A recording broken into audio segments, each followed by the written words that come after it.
नमस्कार, मैं हूं राजीव कुमार। आज हम पढ़ेंगे पाठ माता का आंचल, कक्षा 10वीं,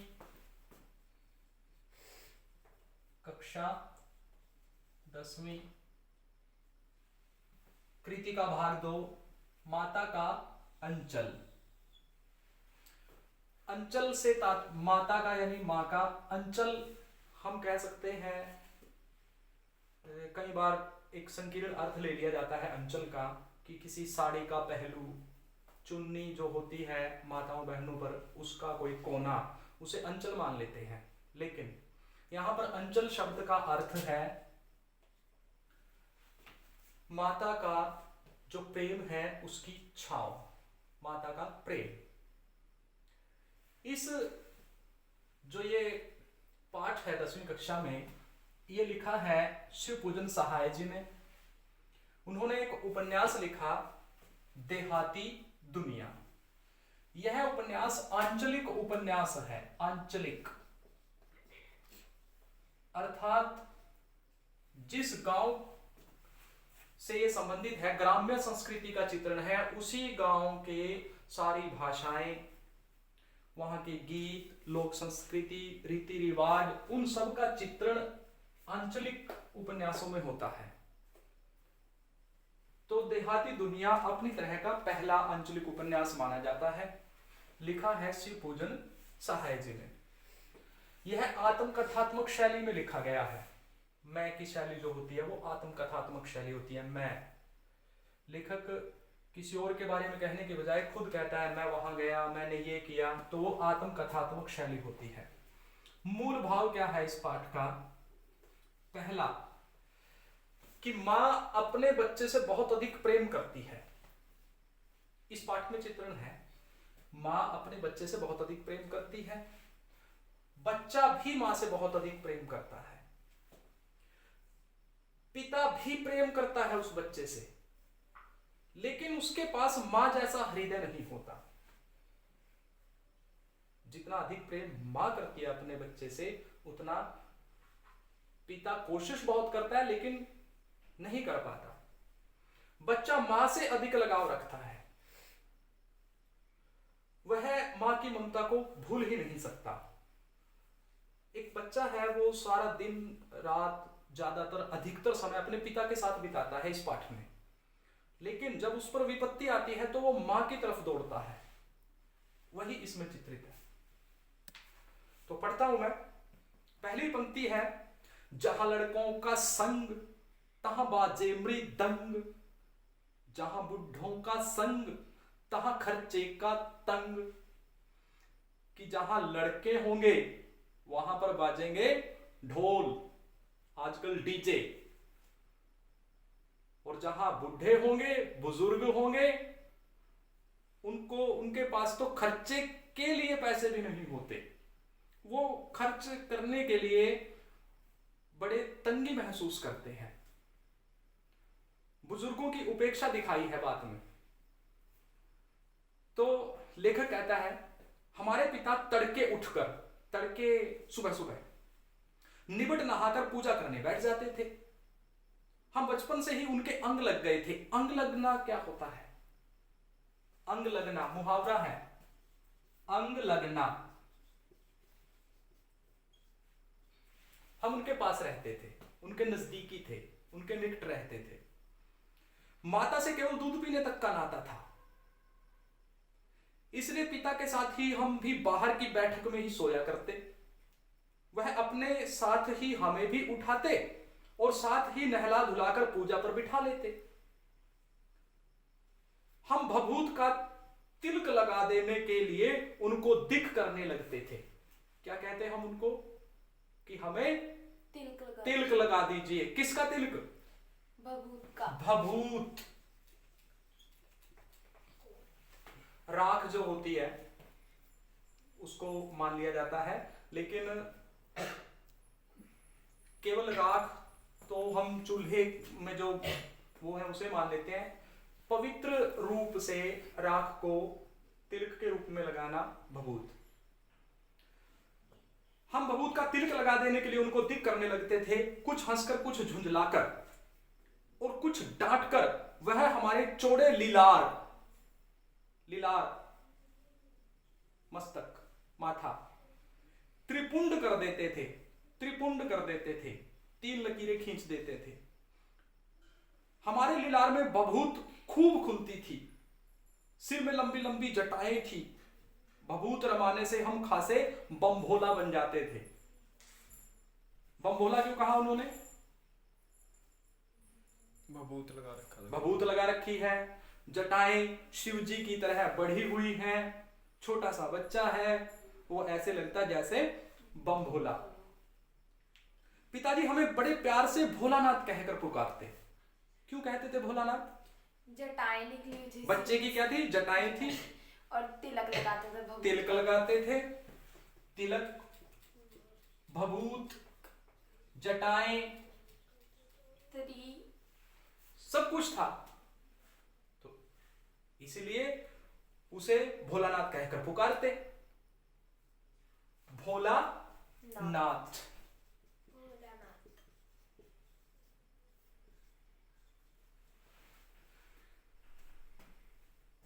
पर असल में हमारा नाम था तारकेश्वर नाथ।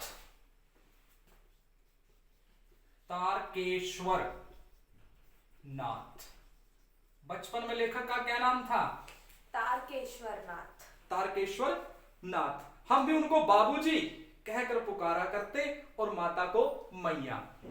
आजकल हम क्या बोलते हैं? माँ जी, माता जी। ये 1930 के आसपास का वर्णन है। 1930 का वर्णन, लगभग 90 साल पहले। लेखक कहता है कि मैं पिताजी को क्या कहता था? बाबूजी। लेखक का असली नाम तारकेश्वर नाथ। पिताजी उसे क्या कहते हैं? भोलानाथ। भोलानाथ। और क्यों कहते हैं? भभूत, तिलक और जटाएं लंबी होने के कारण। जब बाबूजी रामायण का पाठ करते तब हम उनकी बगल में बैठे बैठे आईने में अपना मुंह निहारा करते थे। पिताजी क्या करते? रामायण का पाठ। हम क्या करते? उनके पास बैठ जाते, आईना देखते रहते, शीशा। जब वह हमारी ओर देखते तब हम कुछ लजाकर और मुस्कुराकर आईना नीचे रख देते थे। वह भी मुस्कुरा पड़ते थे। पूजा पाठ कर चुकने के बाद वह राम राम लिखने लगते। अपनी एक रामनामा बही पर 1000 राम नाम लिखकर वह उसे पाठ करने की पोथी के साथ बांधकर रख देते थे। कितनी बार राम का नाम लिखते थे? 1000 बार। फिर वो पोथी के साथ बांधकर उसको रख देते। फिर 500 बार कागज के छोटे छोटे टुकड़ों पर राम नाम लिखकर आटे की गोलियों में लपेटते और उन गोलियों को लेकर गंगा जी की ओर चल पड़ते। कागज की टुकड़े, उन पर क्या लिखा हुआ है? राम राम, राम का नाम। उस समय भी हम उनके कंधे पर विराजमान रहते थे। देखो लेखक कहां कहां उनके साथ रहता, अपने पिता के साथ। जब वो नदी की ओर जा रहे हैं, नदी गंगा जी की ओर, तो उनके कंधे पर बैठा है पिता के। और उससे पहले कब? जब पूजा पाठ करते हैं तब भी साथ में रहता है बच्चा। और फिर और कब रहता है बच्चा साथ में? सुबह नहा धोकर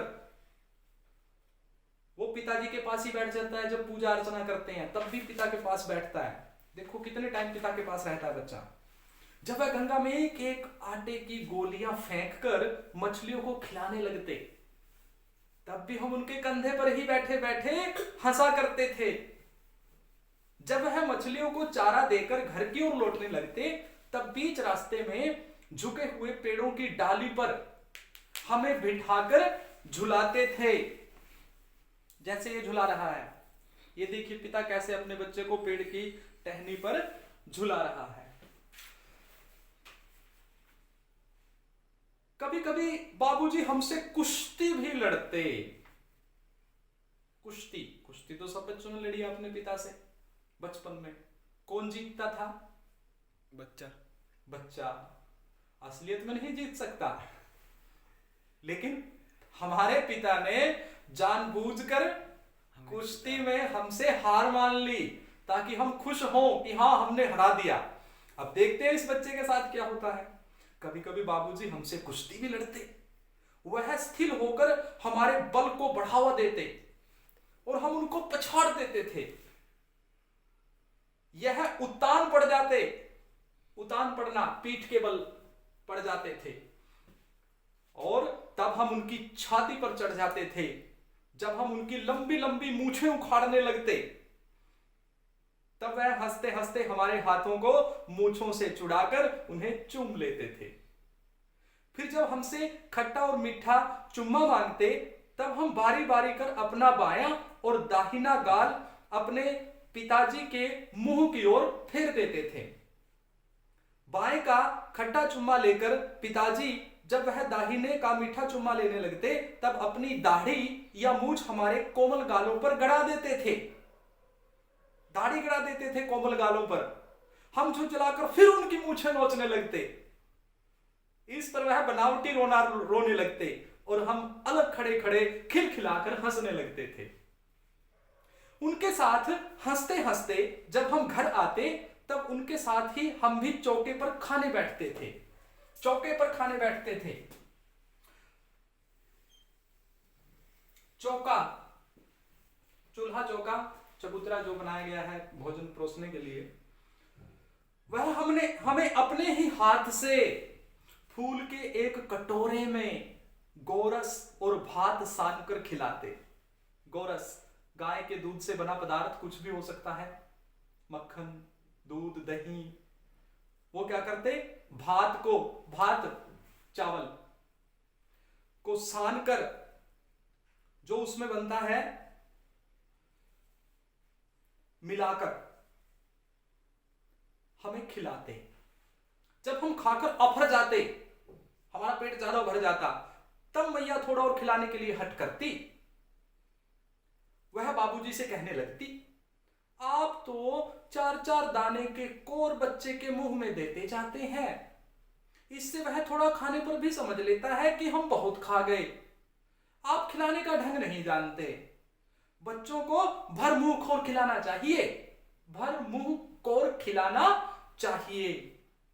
जब खाएगा बड़े बड़े कोर तब पाएगा दुनिया में ठोर।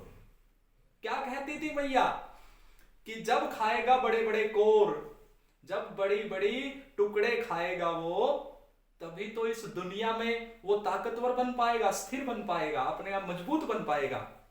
देखिए मैं खिलाती हूं। मर्दुए क्या जाने कि बच्चों को कैसे खिलाना चाहिए।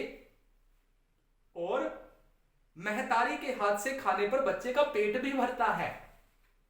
मैया क्या कहती जब मैं खाना खा चुका होता पिता के हाथ से?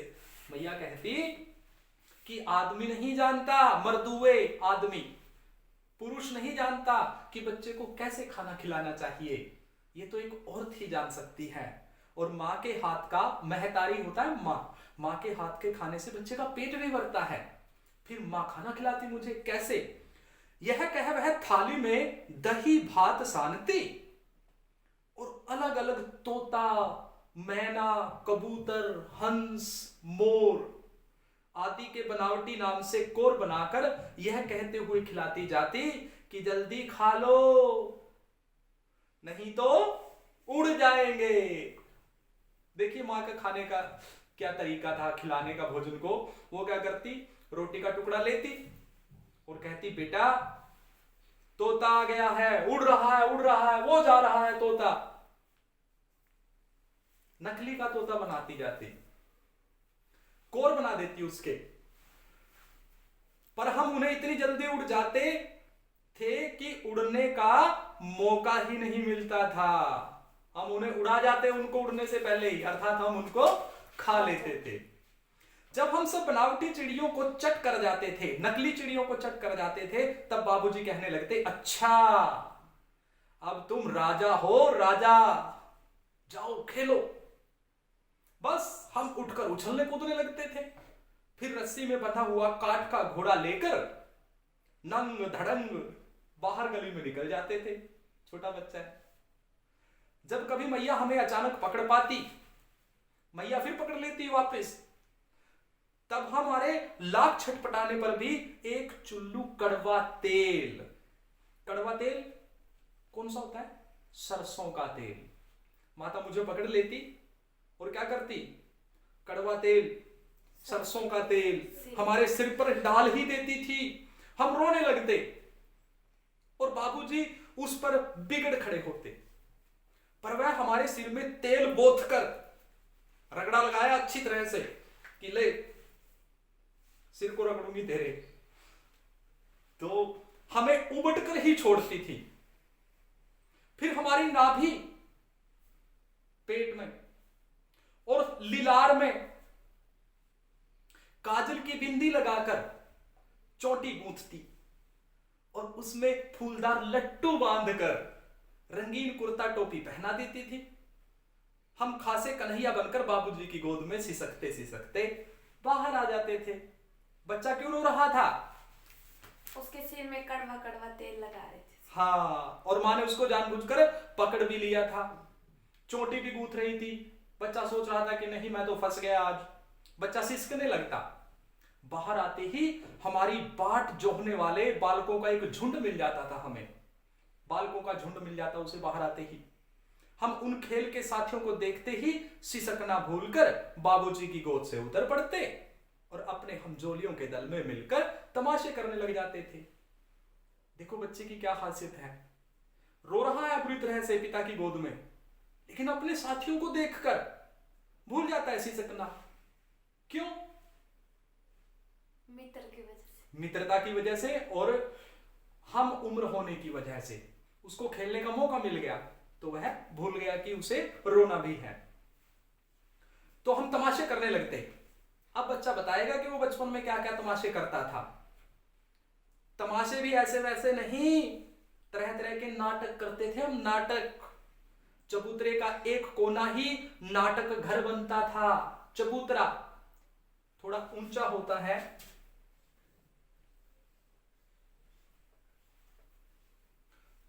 ऊंचाई पर कि हम एक कोने पर बैठ जाते।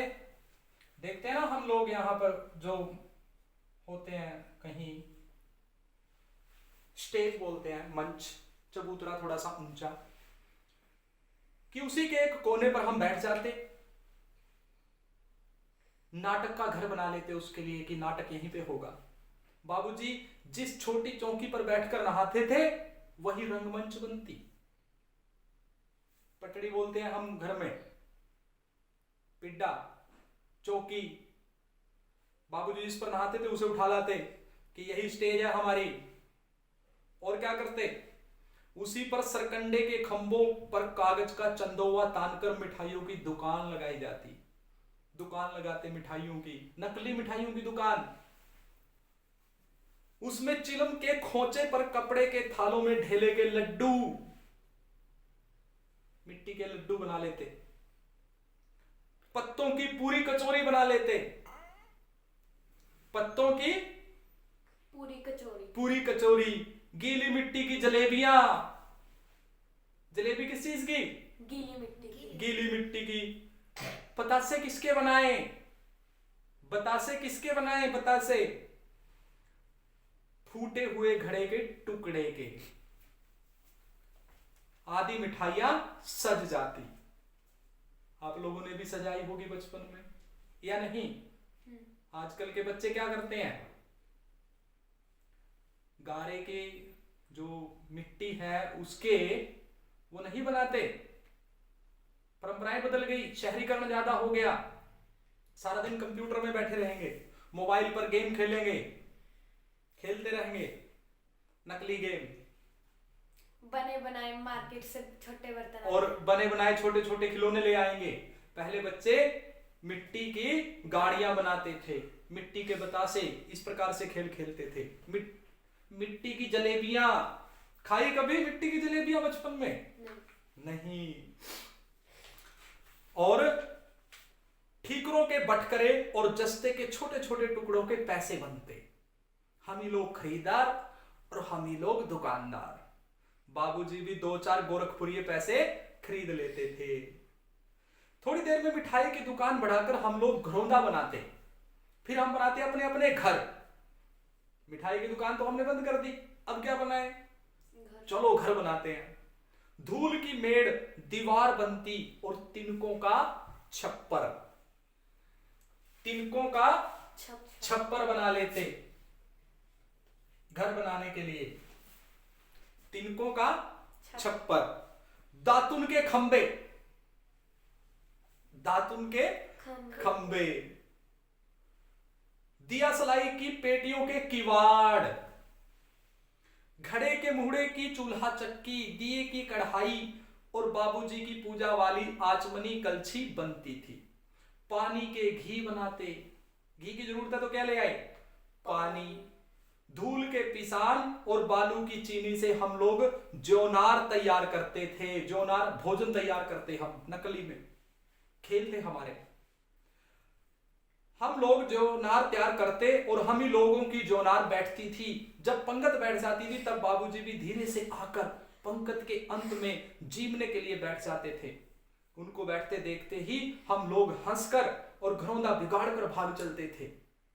वह भी हंसते हंसते लोटपोट हो जाते और कहने लगते, फिर कब भोजन होगा भोलानाथ, फिर कब भोजन होगा। कभी कभी हम लोग बारात का भी जुलूस निकालते थे, बारात निकालते थे हम नकली में। लेखक कहता है हम बारात निकालते कैसे? कनस्तर का तंबूरा बजता, कनस्तर घी का जो टीन होता है कनस्तर, उसका तंबूरा बनाते बजाने के लिए। अमोले की घिसकर शहनाई बजाई जाती, टूटी चूहेदानी की पालकी बनती। बहू लेकर आनी है, क्या बनाए? पालकी लेकर जाते। पालकी किस चीज की बनाते? चूहेदानी की। चलो भाई पालकी लेकर चलते हैं चूहेदानी की। हम समधी बनकर बकरे पर चढ़ लेते थे, घोड़े पर नहीं, बकरे पर बैठ जाते थे और चबूतरे के एक कोने से दूसरे के कोने पर जाकर दरवाजे बारात लगती थी। वहां काठ की पटरियों से घिरे, गोबर से लिपे, आम और केले की टहनियों से सजाए हुए छोटे आंगन में कुल्हिये का कलसा रखा रहता था। वहीं पहुंचकर बारात फिर लौट आती थी। लौटने के समय खटोली पर लाल ओहार डालकर, लाल ओहार पर्दा, लाल पर्दा हम डाल लेते उसी में, उसमें दुल्हन को चढ़ा लिया जाता था। लौट आने पर बाबूजी जो ही ओहार उघार कर दुल्हन का मुख नहीं करने लगते, त्यों ही हम लोग हंसकर भाग जाते थे। थोड़ी देर बाद फिर वही लड़कों की मंडली जुट जाती थी। इकट्ठा होते ही राय जमती कि खेती की जाए भाई। बस चबूतरे के छोर पर घिरनी गड़ जाती और उसके नीचे की गली कुआं बन जाती थी। मुंज की बटी हुई पतली रस्सी में एक चुक्कड़ बांध गराड़ी पर चढ़ाकर लटका दिया जाता था और दो लड़के बैल बनकर मोट खींचने लगते थे। चबूतरा खेत बनता, कंकड़ बीज और ठेंगा हल जुआठा, बड़ी मेहनत से खेत जोते बोए और पटाए जाते। फसल तैयार होते देर ना लगती और हम हाथों हाथ फसल काट लेते थे। काटते समय हम गाते थे, ऊंच नीच में बई कियारी, जो उपजी सो भई हमारी। ऊंच नीच में हमने जो भी कुछ बोया है क्यारियों में, वो सब हमारा है। फसल को एक जगह रखकर उसे पैरों से रोंद डालते थे। कसोरे का सूप बनाकर ओसाते और मिट्टी के दिए के तराजू पर तोलकर राशि तैयार कर ली जाती थी। इसी बीच बाबूजी आकर पूछ बैठते थे, इस साल की खेती कैसी रही भोलानाथ? बस फिर क्या, हम लोग जो का त्यों खेत खलिहान छोड़कर हंसते हुए भाग जाते थे। कैसी मौज की खेती थी। ऐसे ऐसे नाटक हम लोग बराबर खेला करते थे। बटोही भी कुछ देर ठिठक कर हम लोगों के तमाशे देखा करते थे। जब कभी हम लोग ददरी के मेले में जाने वाले आदमियों का झुंड देख पाते, तब कूद कूद कर चिल्लाने लगते थे, चलो भाइयों ददरी सत्तू पिसान की मोटरी। अगर किसी दूल्हे के आगे आगे जाती हुई ओहारदार पालकी देख पाते, अगर हम देख लेते कि कोई दूल्हा जा रहा है और उसके आगे आगे पालकी चली जा रही है ओहारदार पर्दे वाली, तब खूब जोर से हम चिल्लाने लगते थे। क्या कहते हम? रहरी में रहरी पुरान रहरी, डोला के कनिया हमार महरी। कि जो ये अरहर है, जो ये इसमें कानी बहू बैठी हुई है, इस पर एक बार एक बूढ़े वर ने, बूढ़े दूल्हे ने हम लोगों को बड़ी दूर तक खदेड़ा था, ढेलों से मारा था, डले उठा उठा कर मारा था कि मेरी बहू के बारे में बोल रहे हो, कानी बहू आई है। क्या कहते? रहरी में रहरी पुरान रहरी, डोला के कनिया हमार महरी। उस खुसट खबीस की सूरत आज तक हमें याद है। न जाने किस ससुर ने वैसा जमाई ढूंढ निकाला था, वैसा घोड़ मुहा आदमी, घोड़े के मुंह जैसा आदमी हमने कभी नहीं देखा। आम की फसल में कभी कभी खूब आंधी आती है। आंधी के कुछ दूर निकल जाने पर हम लोग बाग की ओर दौड़ पड़ते थे। वहां चुन चुन कर घुले घुले गोपी आम खाते थे। कौन से आम? गोपी। गोपी, यहां लिख रहा हूं, गोपी आम खाते थे। एक दिन की बात है, आंधी आई और पट पड़ गई। आकाश काले बादलों से ढक गया, मेघ गरजने लगे, बिजली कौंधने और ठंडी हवा सनसनाने लगी, पेड़ झूमने और जमीन चूमने लगे। हम लोग चिल्ला उठे, एक पैसा की लाई बाजार में छितराई, बरखा उधरे बिलाई। कि हमने 1 पैसे की हम लाई लेकर आए हैं और बाजार में हमने बिखेर दी है। जा बरखा वहीं पर जा, चली जा बूंदे उधर ही जाकर बरस। लेकिन बरखा न रुकी और भी मूसलाधार पानी होने लगा। हम लोग पेड़ों की जड़ से धड़ से सट गए, जैसे कुत्ते के कान में अट्ठई चिपक जाती है। मगर बरखा जमी नहीं, थम गई। बरखा बंद होते ही बाग में बहुत से बिच्छू नजर आए। हम लोग डर कर भाग चले। हम लोगों में बैजू बड़ा ढीठ था। कौन था ढीठ? बैजू। संयोग की बात, बीच में मूसन तिवारी मिल गए। बेचारे बूढ़े आदमी को सूझता कम था। बेजू उनको चिढ़ा कर बोला, बुढ़वा बेईमान मांगे करेले का चोखा। बुढ़वा बेईमान मांगे करेले का चोखा। हम लोगों ने भी बैजू के सुर में सुर मिलाकर यही चिल्लाना शुरू कर दिया। मूसन तिवारी ने बेतहाशा खदेड़ा। हम लोग तो बस अपने अपने घर की ओर आंधी हो चले, भाग चले। जब हम लोग न मिल सके तब तिवारी जी सीधे पाठशाला में चले गए, स्कूल में गए हमें ढूंढने के लिए। वहां से हमको और बैजू को पकड़ कर लाने के लिए 4 लड़के गिरफ्तारी वारंट लेकर छूटे। 4 लड़के भेज दिए, जाओ इनको पकड़ कर लेके आओ। इधर जो ही हम लोग घर पहुंचे, त्यों ही गुरुजी के सिपाही हम लोगों पर टूट पड़े। बैजू तो 9 तो 11 हो गया, हम पकड़े गए। फिर तो गुरुजी ने हमारी खूब खबर ली। बाबूजी ने यह हाल सुना, वह दौड़े हुए पाठशाला में आए, गोद में उठाकर हमें पुचकारने और फुसलाने लगे। पर हम दुलारने से चुप होने वाले लड़के नहीं थे। रोते रोते उनका कंधा आंसुओं से तर कर दिया। वह गुरुजी की चिरोरी करके हमें घर ले चले। गुरुजी से प्रार्थना करके हमें घर ले चले।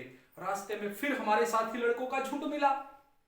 वे जोर से नाचते और गाते थे, माई पकाई गर गर पुआ, हम खाइब पुआ ना खेलब जुआ।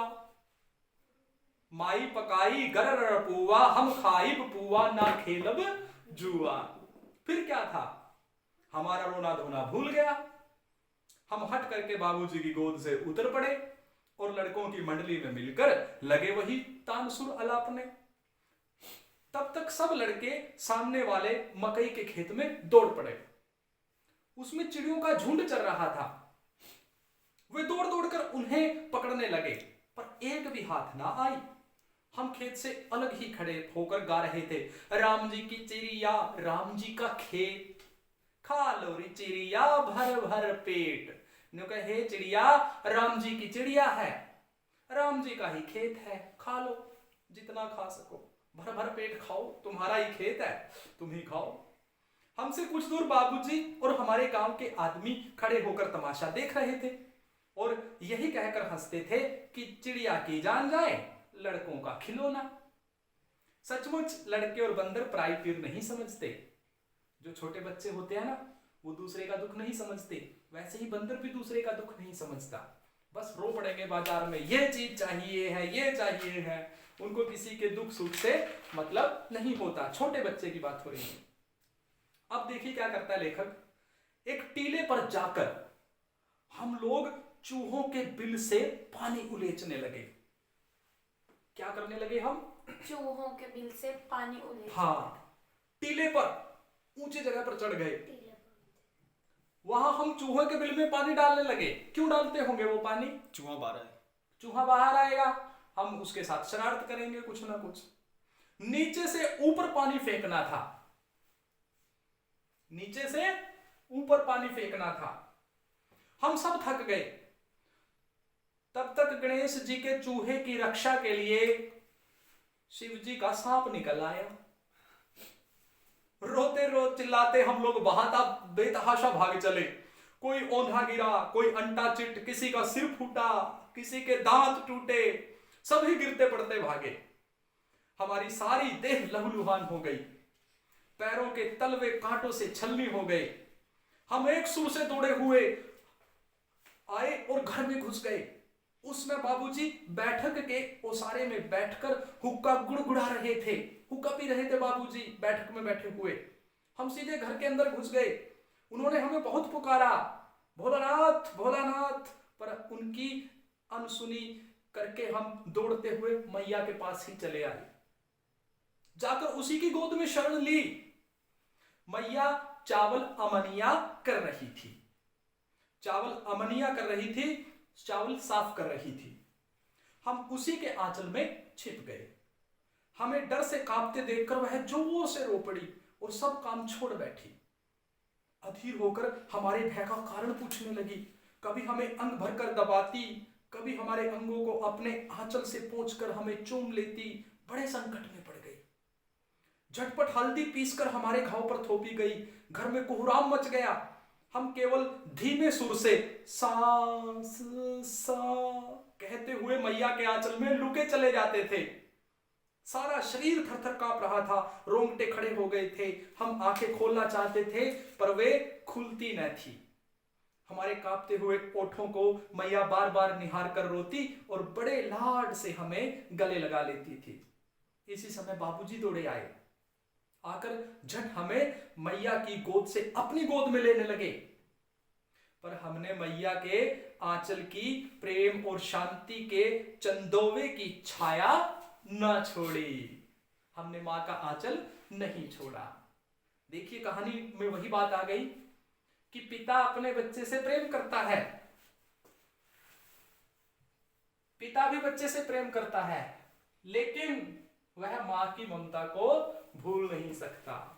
सारा दिन रहता है बच्चा पिता के साथ, सारा दिन पूजा पाठ में भी, नहाने जाता है, गंगा के लिए जाता है और भभूत लगाता है, उसके साथ रहता है। पिता उसको खेलने के लिए साथ में लेके जाते हैं पेड़ों पर। लेकिन बच्चे पर जब विपत्ति आती है तो वो मां के आंचल में छिप जाता है। क्यों? क्योंकि उसे वहां पर सुरक्षा महसूस होती है। प्रश्न था इसका पहला। दूसरा देखते हैं एक बार। आपके विचार से भोलानाथ अपने साथियों को देखकर सिसकना क्यों भूल जाता है? क्योंकि उसके मित्र उसके साथ खेलने आते हैं। हाँ, और खेल के कारण वो ये सारी बातें भूल जाता है। भोलानाथ और उसके साथियों के खेल और उनके खेलने की सामग्री आपके खेल और खेलने की सामग्री से कैसे अलग है? हमारे प्लास्टिक के बर्तन होते हैं छोटे छोटे खेलने के, हाँ, बच्चों के, और उस टाइम मिट्टी के थे। आजकल उस टाइम बच्चे बाहर खेलते थे, आजकल आप लोग घरों के अंदर ही बैठे रहते हैं मोबाइल से। ये अंतर आ गया है। इसके अतिरिक्त और भी अंतर है। उस टाइम लकड़ी से या लकड़ी से घर बनाते थे, छोटे छोटे घर बनाते थे। आजकल ऐसा कुछ नहीं है। आजकल प्लास्टिक के बनाए जाते हैं, फिर उनको जोड़ दिया जाता है और घर बन जाते हैं। पाठ में आए ऐसे प्रसंगों का वर्णन कीजिए जो आपके दिल को छू गए हों, जो आपको अच्छे लगते हों। एक तो बच्चे जब खेलते हैं, बच्चे उसके खेल रहे थे, बापू जो आते हैं, हाँ उनके पिताजी आ जाते हैं तो वो आपके बाद दिल को छू गई बात।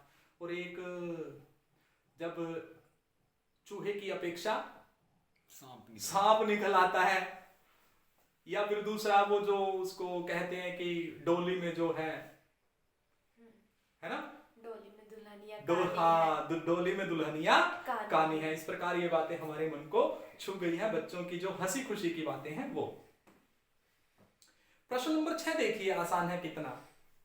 इस उपन्यास अंश में 30 के दशक की ग्राम्य संस्कृति का चित्रण है। 30 के दशक में गांव में क्या होता था उसका वर्णन है। आज की ग्रामीण संस्कृति में आपको किस तरह के परिवर्तन दिखाई देते हैं, आजकल के गांव में क्या परिवर्तन है, उस टाइम कैसे गांव थे। गांव में बच्चों के खेलने के लिए जगह थी, आजकल नहीं मिल पा रही है कई जगह पर। और तब झोपड़ियां थी, हाँ अब बड़ी बड़ी बिल्डिंगें बन गई। हाँ, गांव में भी तरक्की हुई है बहुत ज्यादा। तो यह अंतर है, आपको अपनी समझ से इसका उत्तर लिखना है। जो पेपर से संबंधित प्रश्न है वो ये है, माता पिता का बच्चे के प्रति जो वात्सल्य व्यक्त हुआ है उसे अपने शब्दों में लिखो। माता पिता अपने बच्चे से प्रेम करते हैं, हमें कैसे पता चले। पिता जो है बार बार बच्चे के साथ उसको खेलने के लिए लेकर जाता है, अपने कंधे पर बिठाता है, प्रेम करता है तभी तो। उसके साथ कुश्ती करता है, कुश्ती में हार जाता है पिता, प्रेम करता है तभी तो। माँ बच्चे को अंत में अपनी गोदी में ले लेती है, उस पर हल्दी का लेप लगाती है। तो इन बातों से पता चलता है कि माँ बाप अपने बच्चे से प्रेम करते हैं। तो उम्मीद है आपको समझ आया होगा। धन्यवाद।